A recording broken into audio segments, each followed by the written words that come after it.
Vous écoutez Vivre une vie dynamisée par l'Esprit, le podcast où l'on plonge ensemble nos regards dans les Écritures.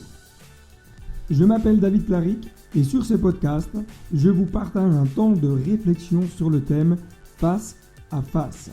Ces podcasts sont là pour vous encourager à développer une vie d'intimité avec Dieu, avec Jésus et vivre une vie dynamisée par l'Esprit Saint.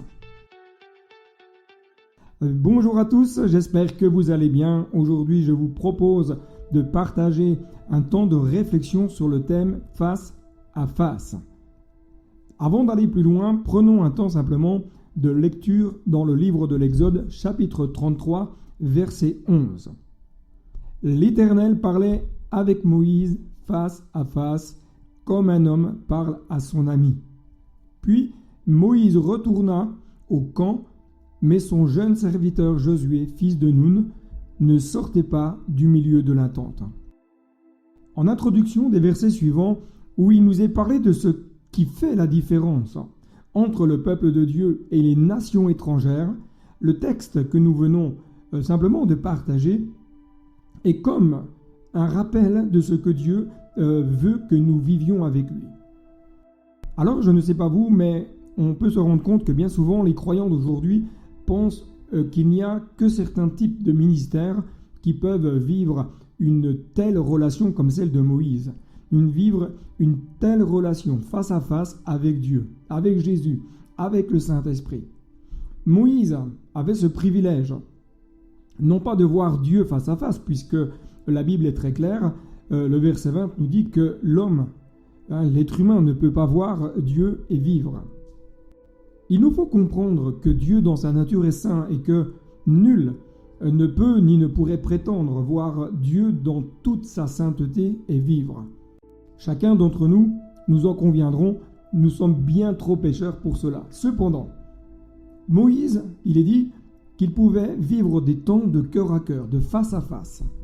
Des temps où Dieu lui parlait, face à face ou bouche à bouche, comme nous le rapporte le livre des Nombres, chapitre 12, verset 8. Honnêtement, ne souhaiteriez-vous pas vivre une telle expérience avec Dieu ? Ne désireriez-vous pas vivre une telle proximité avec le cœur de Dieu ? Ne souhaiteriez-vous pas vivre une intensité encore plus profonde avec la présence de Dieu ?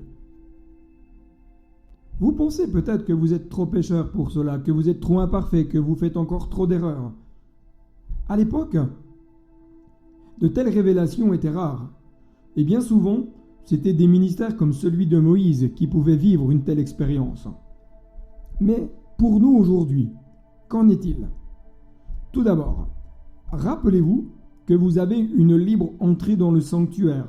C'est ce que nous rapporte le livre aux Hébreux, chapitre 10, verset 19.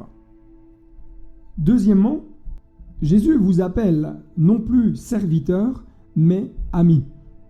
Écoutez bien ce que Jésus dit et qui nous est rapporté dans l'évangile de Jean, chapitre 15, verset 15.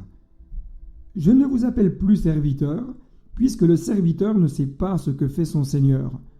Mais je vous ai appelé ami, parce que je vous ai fait connaître tout ce que j'ai appris de mon Père. » Vous n'êtes plus appelé serviteur, du grec doulos, c'est-à-dire esclave, mais vous êtes appelé ami, du grec philos, qui nous dit littéralement c'est être lié d'amitié. Nous avons donc en Jésus et par Jésus une relation de proximité. Notez bien ceci, le Saint-Esprit nous a été donné pour que nous soyons conduits par lui. C'est ce que nous dit l'apôtre Paul dans le livre des Galates, chapitre 5, verset 18. Deuxièmement, le Saint-Esprit nous a été donné pour que nous puissions savoir dans notre cœur, au plus profond de notre âme, que nous sommes fils et filles de Dieu, adoptés. C'est ce que nous rapporte l'Épître aux Romains, chapitre 8, verset 15, lequel nous pouvons crier « Abba, Père ». Troisièmement, le Saint-Esprit nous a été donné pour qu'il habite en nous. 1 Corinthiens 3, verset 16.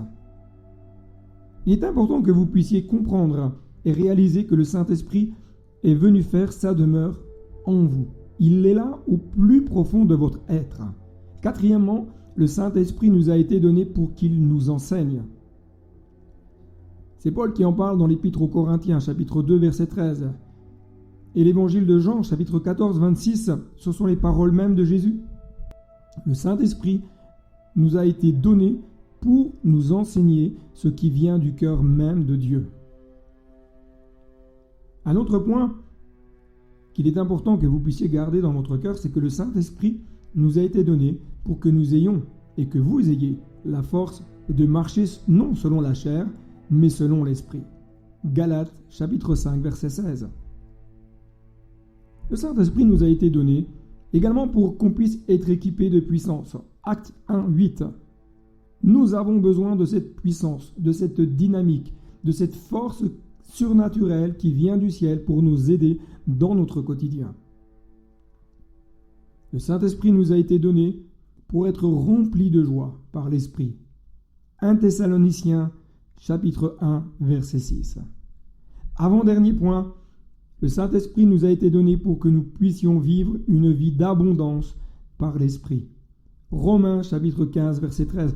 Dieu veut que vous puissiez vivre une vie d'abondance. Dieu veut que vous puissiez vivre une vie riche, épanouie en lui. Dernier point, le Saint-Esprit nous a été donné pour qu'il puisse nous consoler. Évangile de Jean, chapitre 15, verset 26 et chapitre 16, verset 13. Aujourd'hui, en Jésus et par Jésus, vous avez la possibilité de vivre une proximité avec Jésus et avec le Père par le Saint-Esprit. Dans votre cœur, le Père veut vous parler, vous révéler sa volonté, vous révéler ses plans, ce qu'il désire de vous. Et tout cela est possible par le Saint-Esprit. Alors comme Moïse, venez dans la présence de Dieu, parlez-lui face à face et laissez son amour venir vous révéler toute sa grandeur. Rappelez-vous, vous êtes les amis de Jésus. En lui, vous avez un accès privilégié au sanctuaire. En lui, vous avez la possibilité d'entrer dans le lieu très saint et de pouvoir parler avec le Père, avec le Fils, face à face. J'espère que ce podcast vous a encouragé, boosté et ressourcé. Je vous dis donc à très bientôt pour un prochain podcast et n'oubliez pas, le meilleur est devant. Bye bye.